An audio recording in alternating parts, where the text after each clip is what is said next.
మధ్యతరగతి జీవితం సమస్త భారతావని ఆత్మల తెలుగు నేల గుండెలో దాగి ఉన్న కథల అది ఒక రాత్రి ప్రయాణం.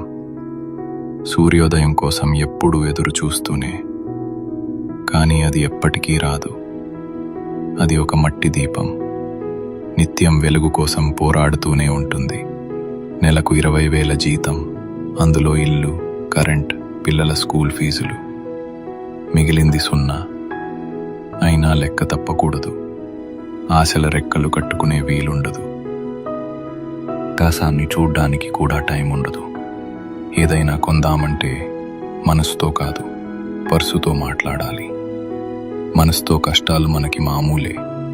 ఇష్టమున్నా లేకపోయినా బ్రతకాలి. పెదాలపై నవ్వు ఉండాలి. కుటుంబానికి అన్నీ ఇచ్చేస్తాడు, కానీ తను మాత్రం ఒక్క రూపాయి కూడా అడగడు.